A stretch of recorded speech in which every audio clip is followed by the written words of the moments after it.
नमस्कार. आजच्या व्हिडिओमध्ये मी तुम्हाला तुळशी विवाह झाल्यानंतरच लग्नसराई का सुरू होते, तुळशी विवाह झाल्याशिवाय लग्न मुहूर्त का येत नाहीत, या मागचे धार्मिक आणि शास्त्रीय कारण सांगणार आहे. पण त्याआधी तुम्ही चॅनलवरती नवीन असाल तर चॅनलला लाईक करा आणि सबस्क्राईब देखील करा.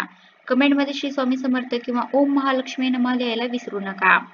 दिवाळीच्या सणाचा उत्सव आटोपल्यानंतरच कार्तिक महिन्यातील द्वादशीपासून ते कार्तिक पौर्णिमेपर्यंत तुळशी विवाह पूजन केले जाते.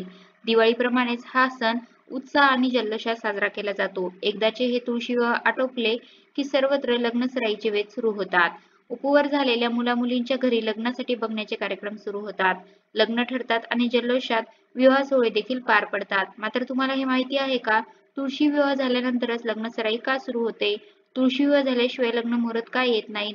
चला तर मग जाणून घेऊया यामागचे धार्मिक आणि शास्त्रीय कारण. तुळशी विवाहानंतरच लग्न कार्य आणि त्याचे मुहूर्त येतात. त्याचे प्रमुख कारण हे चातुर्मास आहे.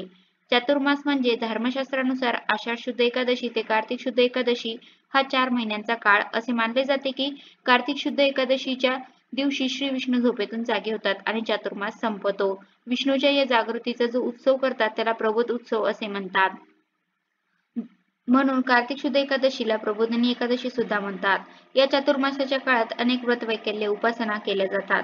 मात्र या काळात मुंज, विवाह, यज्ञ, गृहप्रवेश, गोदान इत्यादी मंगल कार्य केली जात नाही असे शास्त्रात सांगितले आहे. भागवत पुराणानुसार हा काळ विष्णूच्या निद्रेचा काळ आहे. श्री विष्णूच्या निर्दया हरिशयन असे म्हणतात. तुळशी विवाह म्हणजे तुळशीचा श्रीकृष्ण यांच्याशी विवाह केला जातो. यात प्रामुख्याने विष्णुरूपी शाळीग्राम पूजनाला विशेष महत्त्व आहे. भगवान विष्णू कार्तिक महिन्यातील या एकादशीला संपूर्ण 4 महिने झोपल्यानंतर उठतात, म्हणून याला देव उठणी एकादशी असेही म्हटले जाते. देवांची निद्रा पूर्ण झाल्यानंतर लक्ष्मी स्वरूप तुळशीशी त्यांचा विवाह मंगलमय वातावरणात पूर्ण केला जातो व देवतांच्या या विवाह सोहळ्यात उपवर मुलं-मुली, सौभाग्यवती स्त्रिया आपल्या इच्छित जोडीदाराची आयुष्यभर साथ लाभावी अशी कामना करतात. हे झालं धार्मिक कारण. पण यामागचं शास्त्रीय कारण काय आहे? तुळशी विवाह साजरे करण्याचे प्रमुख शास्त्रीय कारण म्हणजे जो चातुर्मास आहे तो ऋतुमानानुसार पावसाळ्याचा काळ आहे. आपला भारत देश हा कृषीप्रधान देश आहे. त्यामुळे आपल्या देशात शेतीच्या कामांना प्रथम प्राधान्य दिले जाते. हा चातुर्मासाचा काळ हा शेतीकामे उरकण्यासाठीचा आहे. पूर्वीच्या काळी तंत्रज्ञान फार विकसित झाले नव्हते. त्यामुळे शेतकऱ्यांचे संपूर्ण कुटुंब या कामी मदत करत असत. या चातुर्मासाच्या काळात पेरणी, तोडणी, मळणी अशी शेतकामे केली जातात. साधारण कार्तिक एकादशीपर्यंत शेतातील पीक तयार होते. एकदा शेतातील पीक तयार झाले की ते मग विकून त्यातून उभा राहणारा पैसा आणि शेती कामातून मिळालेल्या विश्रांतीचा हा काळ. येथून पुढे मग गावागावातील लोक आपल्या घरातील उपवर मुला-मुलींची विवाहासंबंधी हालचाली सुरू करतात. कारण आता त्यांच्याकडे विवाह सोहळ्यासाठी पुरेसा पैसा आणि वेळही आहे. म्हणून शास्त्रकारांनी चातुर्मासात मुंज, विवाह, यज्ञ, गृहप्रवेश, गोदान इत्यादी मंगलकार्य न करण्याचा विचार मांडला. मग लग्न करण्याआधी तुळशीचाच विवाह का केला जातो? तर आपण धार्मिक लोक आहोत. आपल्या परंपरेनुसार कुठल्याही कार्याची सुरुवात ही आपण देवतांचा आशीर्वाद घेऊन सुरू करत असतो. विवाह हे असे मंगल कार्य आहे की ज्यात दोन व्यक्तींच्या आयुष्याची गाठ बांधली जाते. कुठल्याही नवीन लग्न झालेल्या जोडप्याला लक्ष्मीनारायण सारखा जोडा असे आपसूक म्हटले जाते. याचप्रमाणे प्रत्येक घरात तुळस ही असतेच. तुळस ज्याप्रमाणे आयुर्वेदात अत्यंत उपयुक्त मानली जाते त्याचप्रमाणे धर्मशास्त्रातील लक्ष्मी स्वरूप मानली जाते.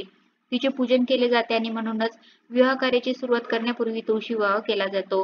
तुळशी विवाहामागचे एक खास वैशिष्ट्य म्हणजे तुळशी विवाह झाल्यानंतर चातुर्मासाचे व्रत घेतलेली असतात त्या सर्वांची सांगता करतात. चातुर्मासाचे पदार्थ वर्ज्य केले असतील ते पदार्थ ब्राह्मणाला दान देऊन स्वतः सेवन देखील करतात. तुळशीचे दर्शन, स्पर्श, ध्यान, नमन, पूजन, रोपण आणि सेवन या गोष्टी युगायुगांची पाठके नष्ट करतात. तुळशीचे रोप असलेल्या परिसरातील कोसभर भूमी गंगेसारखी पवित्र बनते. या संदर्भात स्कंद पुराणात वैष्णवखंड अध्याय 8 श्लोक 13 मध्ये म्हटले आहे की तुलसी काननचे व ग्रह यसावदिष्टते तद ग्रह तीर्थ भूतई यायांती यमकिडकरा. अर्थ ज्या घरी तुलसीचे वन आहे ते घर तीर्थासारखे पवित्र होय. त्या घरात यमदूत येत नाहीत. तुळशीच्या वनस्पतीत मुळापासून आग्रापर्यंत सर्व देवता वास्तव्य करतात असे सांगितले जाते.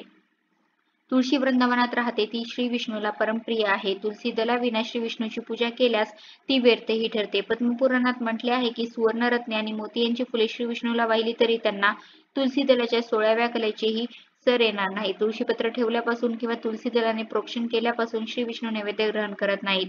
कार्तिक मासात तुलसी दलाने केलेल्या विष्णू पूजेचं महात्म्य विशेष आहे. श्री विष्णू, श्रीकृष्ण किंवा पांडुरंग यांच्या गळ्यात तुळशीच्या घवघवीत हार घालतात. देवाला नैवेद्य दाखवताना तुळशीच्या पानांचा वापर केल्याने नैवेद्य देवतेपर्यंत लवकर पोहोचतो. त्याच्यावर वाईट शक्तीचे आक्रमण होण्याची शक्यता न्यून होते.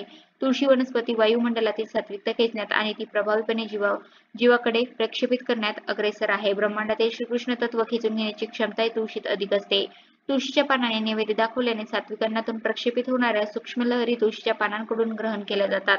असे सूक्ष्म लहरीयुक्त पान नंतर देवाला अर्पण केल्यामुळे देवतांच्या तत्वांकडून त्या लहरी पटकन ग्रहण केल्या जातात.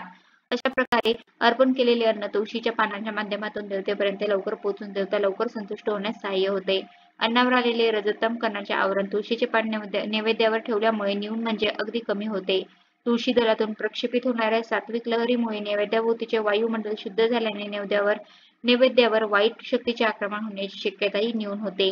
तर अशा प्रकारे आजच्या व्हिडिओमध्ये मी तुम्हाला तुळशी विवाह झाल्यानंतरच लग्नसराई का सुरू होते, तुळशी विवाह झाल्याशिवाय लग्न मुहूर्त का येत नाहीत यामागचे धार्मिक आणि शास्त्रीय कारण सांगण्याचा प्रयत्न केला आहे. कसा वाटला तुम्हाला माझा आजचा व्हिडिओ कमेंट करून नक्की सांगा. धन्यवाद.